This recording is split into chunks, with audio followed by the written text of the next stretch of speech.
American politics occasionally produces moments so unexpected and dramatic that even dedicated followers must pause and question what just occurred. Within just days, New York's recently elected socialist star, Zohran Mamdani, transformed from declaring himself Trump's worst nightmare to discreetly seeking a White House meeting, appearing less confident and more focused on political survival. Simultaneously, Jasmine Crockett, known for aggressive soundbite-driven attacks, experienced one of the year's most embarrassing media collapses, with her live CNN appearance becoming a spectacle as she continued digging herself deeper. These events reveal something larger than individual politicians, pointing to a shift in political gravity that cannot be ignored. Understanding the current situation requires revisiting recent history. Last August, during election season, Zohran Mamdani was riding high momentum. Running for New York City mayor, he positioned himself as the anti-establishment, anti-billionaire, anti-Trump warrior. His rallies drew packed crowds. Supporters showed tremendous energy, and his message remained crystal clear about taking the fight directly to Donald Trump. During his victory speech, he looked into the camera with words that immediately went viral, telling Trump to turn up the volume because he had 4 words for him. The crowd's enthusiastic response and social media explosion confirmed that for many on the far left, this was their champion, someone unafraid who would finally make Trump uncomfortable. However, that confidence proved short-lived, barely surviving past election night. Within weeks of winning, Mamdani began reversing major campaign promises one after another. The bold ideas he campaigned on started vanishing. Replacing police officers with social workers for certain crimes disappeared, promises of free bus fares across the city were scrapped, and government-run grocery stores meant to fight corporate greed vanished. These weren't minor adjustments, but wholesale reversals of policies that secured his election. Supporters noticed immediately, and commentators across the political spectrum began questioning what happened to the fighter. While some might reasonably argue he simply realized those ideas weren't practical, there's more to the story. Mamdani encountered the wall many politicians hit when transitioning from campaigning to governing, a wall called constraints. As New York City mayor, Mamdani lacks the authority to raise taxes independently, as that power belongs to the state, specifically the governor and state legislature in Albany. Governor Hochul has clearly stated her disinterest in approving new tax hikes, particularly when New Yorkers already rank among the country's most heavily taxed residents and hundreds of thousands have been leaving the state due to crushing living costs. Without tax-raising ability, Mamdani faced the question of how to fund all the promised free programs and where the money would come from. The real pressure built because the only remaining funding source was federal money, much of which was currently frozen. President Trump had already frozen billions in federal funding for New York City infrastructure projects, including major undertakings like the Gateway Rail Tunnel under the Hudson River, subway expansions, and aging transportation system repairs. These weren't minor items, but projects essential for keeping New York functioning. Sources indicate that Albany made clear to Mamdani that obtaining state funding required first unfreezing those federal dollars, which meant going to Washington and dealing with Trump. Suddenly, the fiery anti-Trump revolutionary who promised to be the president's nightmare found himself needing Trump's help. This placed Mamdani in a position requiring a choice: stick to his principles, refuse Trump engagement, and watch his administration struggle to fund anything meaningful, or swallow his pride, reach out, and attempt negotiation. He chose the latter. With the White House publicly confirming the meeting, the White House's public announcement proved significant because it framed the entire dynamic. Trump wasn't reaching out to Mamdani. Mamdani was requesting the meeting, and Trump agreed, establishing a very different power structure. The White House press secretary even deliberately called Mamdani a communist, not merely a liberal or progressive, framing it as the communist mayor of New York City, arriving at the Oval Office with head in hand because he needed something. The drama intensified when a video circulated online showing a side-by-side comparison. One side showed Mamdani in August, full of fire, declaring his administration would be Trump's worst nightmare. The other showed November, Mamdani, calm, measured, almost deferential, stating his intention to work with President Trump on any agenda benefiting New Yorkers. The contrast proved stunning, noticed even by his own supporters. Democratic socialists questioned whether he'd sold them out, left-leaning commentators called it a complete flip, and opponents felt vindicated as the narrative shifted entirely.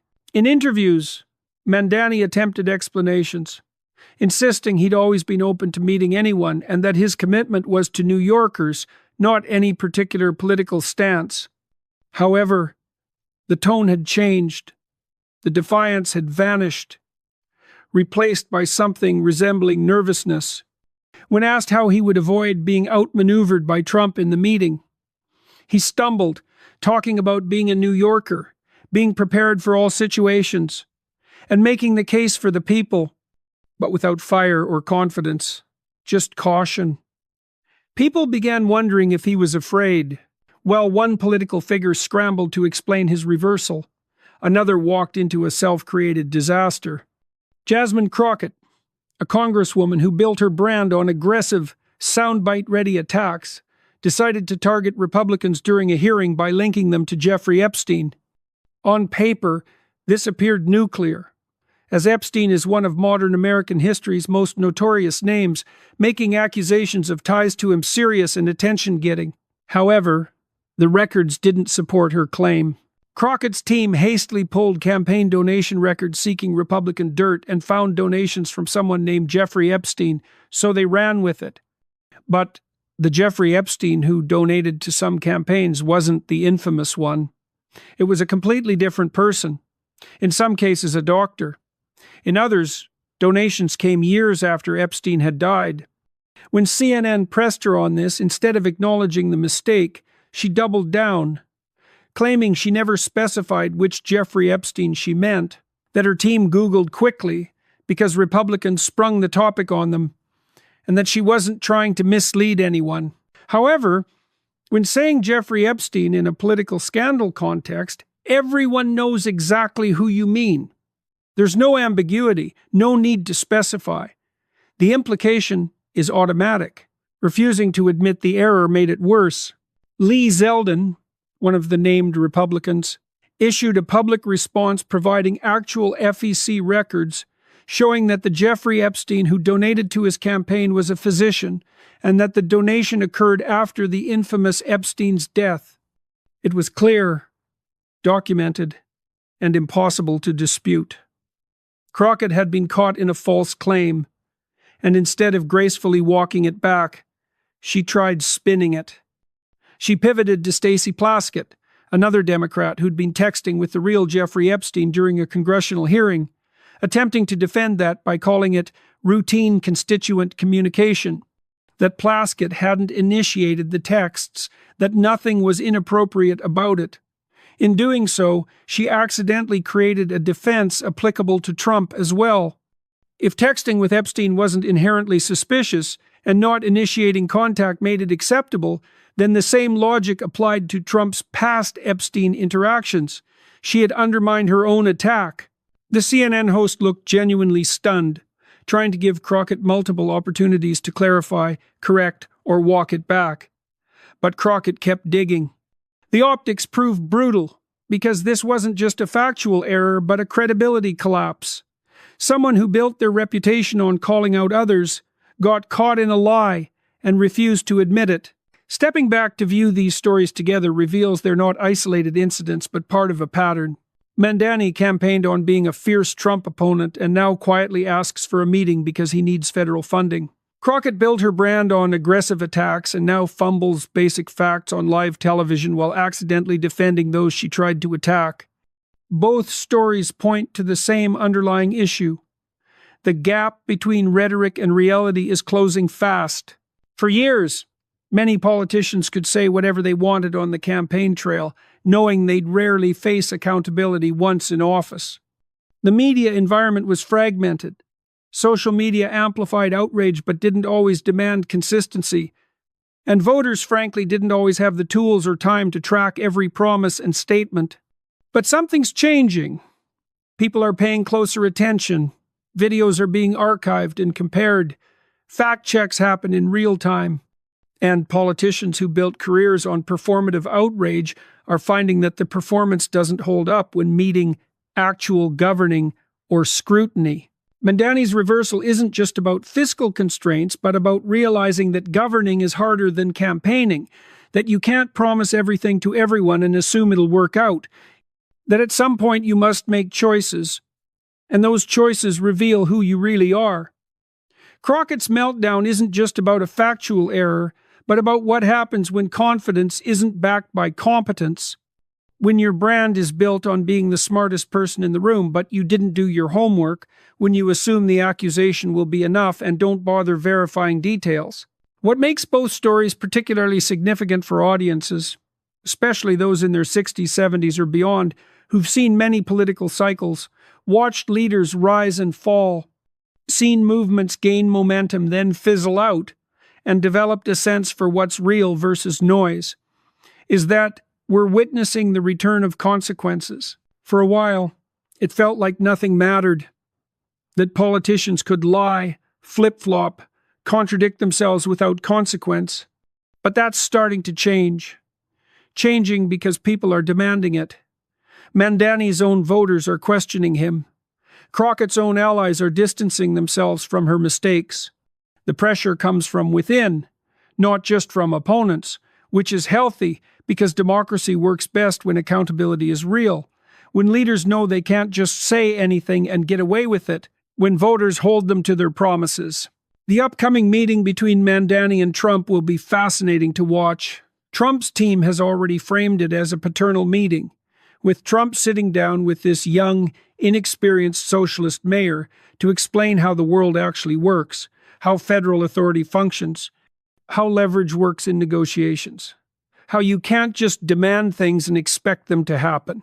Eric Trump even issued a warning that many people have walked into the Oval Office thinking they could showboat and outmaneuver his father, with most getting laughed out of the room, mentioning Zelensky as an example. The implication was clear: don't try being a tough guy because it won't end well.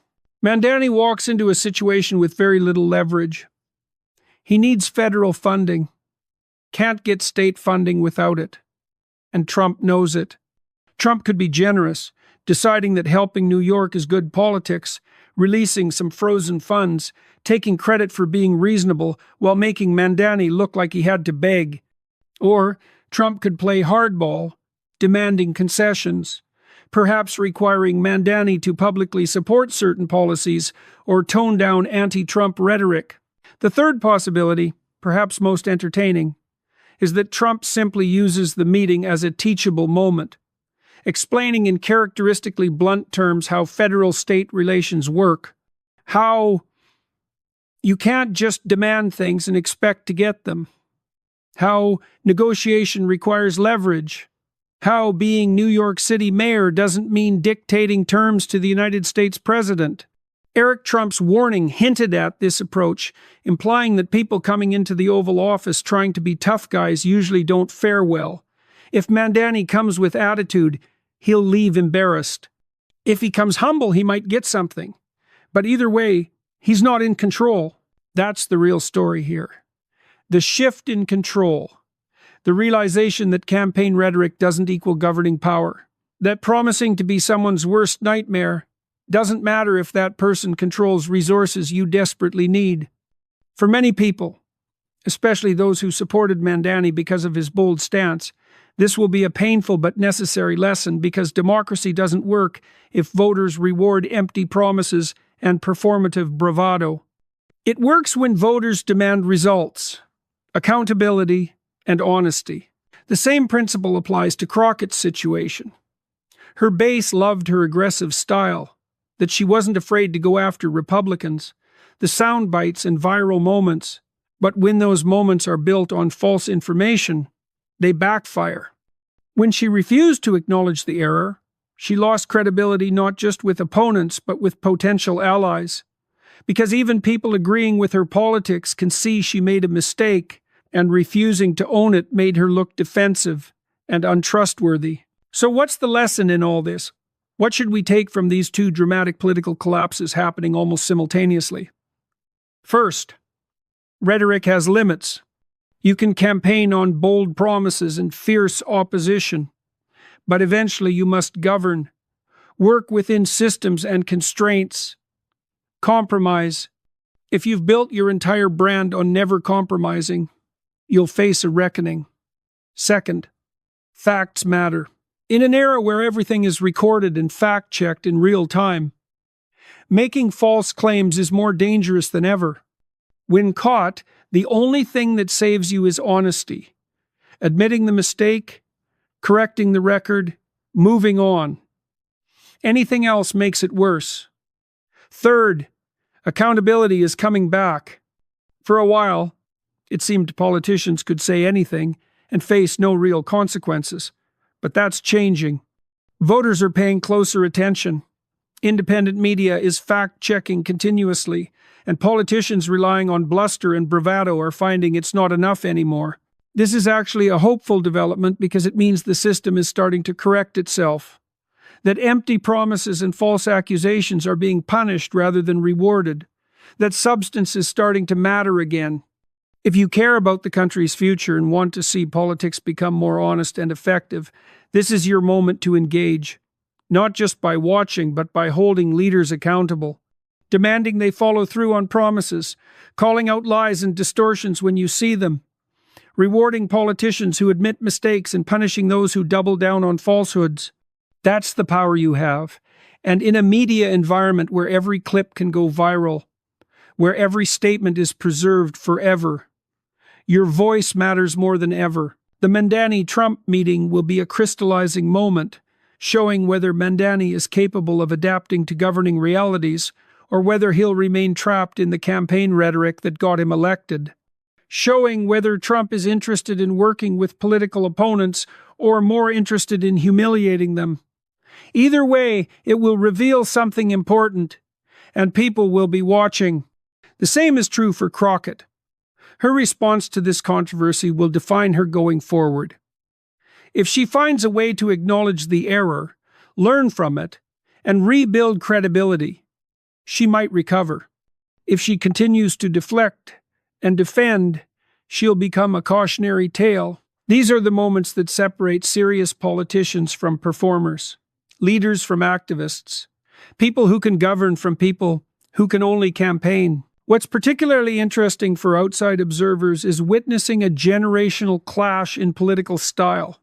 Mamdani and Crockett represent a newer politics, heavily influenced by social media, viral moments, and performative outrage, a style that works great for building a following and energizing a base, but struggles when meeting institutional constraints, constitutional limits, and demands of actual governance. We're seeing that clash play out in real time. Trump is a deal maker who understands leverage, negotiation, and that politics is ultimately about power and how you use it. When he sits across from Mamdani, that difference in understanding will be stark. Similarly, the difference between making accusations on social media and defending those accusations under scrutiny is enormous. Crockett learned that the hard way, a lesson many politicians in her generation will have to learn as well. None of this means passion and bold rhetoric don't have a place in politics. They absolutely do. But they can't be the only thing. They must be backed by substance, preparation, honesty, and willingness to adapt when reality pushes back. As we watch these stories continue unfolding, seeing whether Mamdani's meeting with Trump produces anything meaningful, seeing whether Crockett can rebuild credibility, we're really watching a test of what kind of politics will succeed in this new environment. Will it be the politics of performance, where what matters most is the viral clip and soundbite? Or will it be the politics of substance, where what matters is results, honesty, and accountability? The likely direction is toward the latter, not because anyone planned it that way, but because technology and culture are pushing us there. Information is too accessible. Lies are too easy to expose. Contradictions are too obvious. That's ultimately good, because if you've lived through as many political cycles as many have, you know that trust is democracy's foundation, And trust only works when leaders are held accountable, when they do what they said they would do, when they admit mistakes, when they prioritize results over rhetoric. We're not there yet, but moments like these, uncomfortable as they are, move us closer. This isn't just a story about two politicians making mistakes, but about what kind of leadership we're willing to accept, what kind of politics we're willing to reward, what kind of future we're willing to build. Will Mamdani's meeting with Trump change New York's future or expose even more cracks in the story he sold voters? Will politicians like Crockett learn from these mistakes or keep doubling down? These questions deserve consideration and discussion. We've only seen the opening act. What comes next may be even more surprising. But one thing is certain. The days of saying anything and getting away with it are ending. Reality is reasserting itself, and the politicians who adapt to that reality are the ones who will survive.